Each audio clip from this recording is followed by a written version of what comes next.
राम राम जी। जरा सोचिए, ये बात है 2015 की। और ये जनवरी की ठंड पड़ रही है, कड़ाके की ठंड बाहर। और हमारा जहाज रोटरडैम से न्यूयॉर्क की तरफ जा रहा है, और हम अटलांटिक ओशियन के middle of the Atlantic ocean है, बीच में है, बीचों बीच। मौसम बहुत ही खराब होता है अटलांटिक ओशियन में। उस टाइम मौसम बहुत ही खराब था।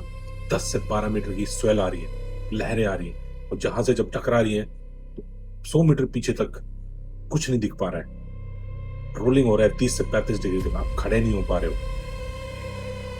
और इतनी ठंड, और जहाज आगे बढ़ने की जगह पीछे की तरफ जा रहा है, क्योंकि बाहर तूफान है। और रात को 2 बजे एक फोन आता है, और दूसरी तरफ कौन होता है? United State Coast Guard. और हमें बताया जाता है कि आपके 50 माइल साउथ में एक हेलीकॉप्टर क्रैश हुआ है, और आपको सर्च एंड रेस्क्यू के लिए जाना है। ये कहानी है 2015 की, जब मैं सेकंड ऑफिसर था। हमारा जहाज रोटरडैम से न्यूयॉर्क की तरफ जा रहा था। और अटलांटिक ओशन में सर्दियों के मौसम में कितना खराब होता है, जिसने इस रूट को सेल किया है सर्दियों में वो जानता है। दुनिया का सबसे खतरनाक रास्तों में से एक है, समुद्री रास्तों में से एक। और लेकिन मौसम बहुत ही खराब था, बिल्कुल कड़कड़ाती ठंड पड़ रही थी बाहर। लहरें उठ रही हैं 12-12 मीटर की, जहाज आगे जाने की जगह पीछे जा रहे हैं, जो कि तूफान था बाहर।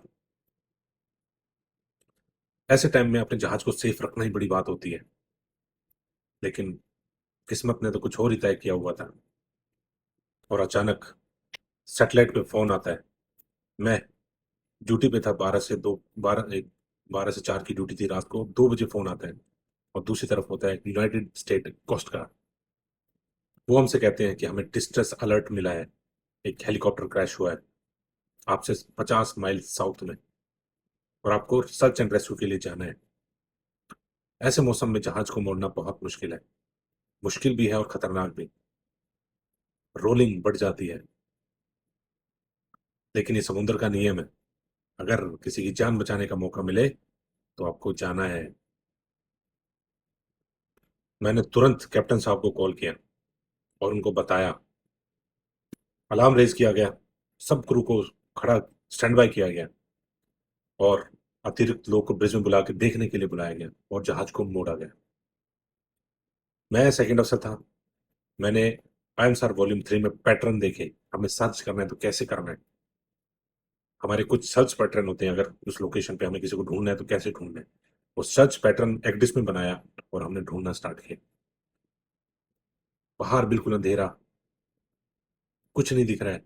लाइटें सब डेक लाइट्स ऑन कर दी, और अतिरिक्त लोग को बुला के ऊपर से देखे जा रहे हैं, बाइनोकुलर से देख रहे हैं, लेकिन लहरें इतनी बड़ी है कुछ दिख नहीं रहा है। बहुत कोशिश की हम लोगों ने, और और हम 3 घंटे तक वहां पे तलाश करते रहे। चारों तरफ देख रहे हैं, कोई जिंदगी दिख जाए, कोई मलबा दिख जाए। बहुत कोशिश करने के बाद भी हमें कुछ नहीं दिखा वहां पे। हमने कोस्ट गार्ड को कॉल बैक किया, और हमने बताया कि हम यहाँ नहीं ढूंढ पा रहे हैं। और उस रात मैंने ये सीखा, समुंदर किसी का अपना नहीं होता, ये किसी को माफ नहीं करता है। लेकिन एक जो जहाज में काम करने वाले लोग हैं, वो हमेशा एक दूसरे की मदद के लिए खड़े रहते हैं, और जरूरत पड़ने पर समुंदर तूफान में भी मदद के लिए आगे आते हैं। धन्यवाद।